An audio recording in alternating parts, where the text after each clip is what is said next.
नमस्कार मंडळी, स्वागत आहे माझ्या नवीन व्लॉगमध्ये. श्री स्वामी समर्थ सगळ्यांना.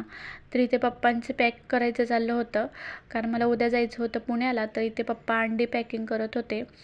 म्हणजे मुली की सासरी जाणार म्हटल्यावर आईवडिलांना काय देऊ आणि काय नको असं होतं. तर ती तिकडे दोघांची तिकडे पॅकिंग झाली होती, आई आणि पप्पांची. तर इकडे म्हटलं आपण आपली बॅग पॅक करावी, कारण सकाळी लवकर जायचं होतं. तर मग सकाळी लवकर गडबडीत पटकन होत नाही. म्हटलं आदल्या रात्री सगळे पॅकिंग वगैरे करून ठेवूया. तर म्हणजे येताना आपण माहेरी येताना एकच बॅग आणतो, पण जाताना एवढ्या बॅग होतात ना, तर काय सांगायलाच नको. तर इथं माझं शॉपिंग पण बरीच झाली होती. आणताना आपण 2-3 ड्रेस आणतो, पण जाताना पण एक्स्ट्रा होतात मुलांचे, आपले, म्हणजे बरंच वाढतच जातं. तर इथे म्हटलं पटकन सगळी पॅकिंग वगैरे करून घ्यावी.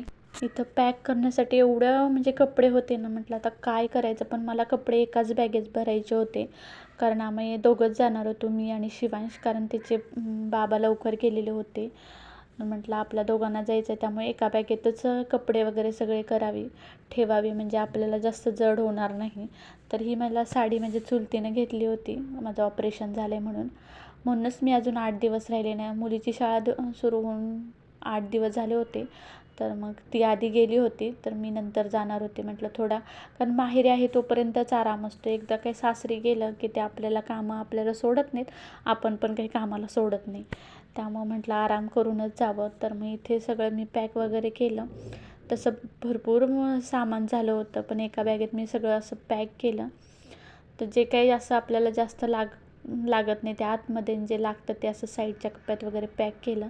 म्हटलं पर्स वगैरे साईडला ठेवली, कारण हे म्हणजे आदल्या दिवशीच व्यवस्थित पॅक वगैरे करून ठेवलं की दुसऱ्या दिवशी गडबड होत नाही, आंघोळ करून पटकन निघता येतं. तर इथे सकाळी सकाळी बघा, इथे मग आई मला सोडायला आली होती बाहेर. तर आम्ही पप्पा सोडायला नव्हते, तर आम्ही सकाळी सकाळी ट्रॅव्हल्सने जाणार होतो. 7:30ची ट्रॅव्हल्स होती. तर इथे आम्ही निघालो, पोचलो इथे. तर इथे बघा सकाळच पाऊस चालू झाला होता, म्हणजे बारीकच होता, पण छान झालं होतं वातावरण. तर इकडून येणार होती ट्रॅव्हल्स. आम्ही ट्रॅव्हल्सनेच जाणार होतो, कारण बसने खूप वेळ लागतो. सकाळी लवकर निघालं की 12 वाजेपर्यंत पोहोचून जाते पुण्यामध्ये. तर स्वारगेटपर्यंत होती ही ट्रॅव्हल्स. तिथून पुढं मग रिक्षाने किंवा बसने वगैरे जातो. तर इथे म्हणजे आजोबा इतके लाड करतात ना, तर बघा ते इथे त्याला काही घेऊन दिलं होतं भरपूर काही खाऊ. तर त्याचं चाललं होतं ते खायचं.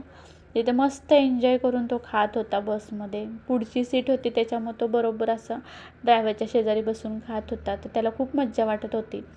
तर थोड्या वेळ आराम वगैरे त्याने झोपला, आणि तो नंतर थोड्या वेळानं बस थांबली, तरी ह्या हॉटेलमध्ये थांबली होती. तर हे हॉटेलमध्ये इतकं म्हणजे महाग होतं ना, म्हटलं आता काय घ्यायचं का काही नाही. तर बाहेर पण मस्त असा पाऊस पडत होता. म्हटलं मग चहाच आपण घेऊया. तर आम्ही चहा आणि बिस्किट आणलं होतं घरून, फक्त चहा प्यायलो मस्त म्हटलं पावसामध्ये, कारण बाकीचं एवढं महाग होतं. आणि सकाळी पण हे असं मसालेदार नको वाटतं खायला. तिथे जास्त करून मिसळपाव वगैरे होतात, त्याच्यामुळे आम्ही काही घेतलं नाही, चहा बिस्किटच खाल्लो आणि निघालो. आपला हा स्वारगेट पुणे हायवे आहे, तर स्वारगेटला उतरणार होतो. तिथे मस्त वातावरण, आज म्हणजे पाऊसच होता. आज पुण्यामध्ये पण पोचलो आम्ही. तर हे घरी बघा इतका पसारा, अक्षरशः इतकं डोकं फिरलं, इतकं प्रवास करून आलो ना हा असा पसारा बघून. पण जे म्हणजे म्हणतात ना, की बाई घरी असेल तर त्या घराला घर पण आहे, तसाच प्रकार आहे. आता आम्ही 15 दिवस गावी होतो, आणि त्याच्यानंतर इकडं पुण्याला आल्यानंतरचा हा पसारा बघून तर ना अक्षरशः मला इतकं डोकं फिरलं होतं. म्हटलं कुठून सुरुवात करून काय, हा तर किचन कट्टा दिसतच नाही आहे कुठं आहे ते, एवढा त्याच्यावर राडा करून ठेवला होता. म्हटलं आधी जेवण करून घ्यावं, मग इथे माझं डोकं तर फिरलंच.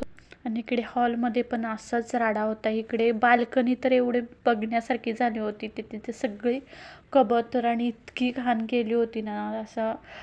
पण म्हटलं हे आपल्याला करायचं आहे, म्हटलं आधी चांगलं फ्रेश वगैरे होऊ, नंतर कामाला लागू. तर तुम्हाला कसा वाटला माझा हा व्लॉग? आवडला असेल तर लाईक करा आणि सबस्क्राईब करायला विसरू नका. तर भेटूया आपण नवीन व्लॉगमध्ये. बघा माझे किती साफसफाई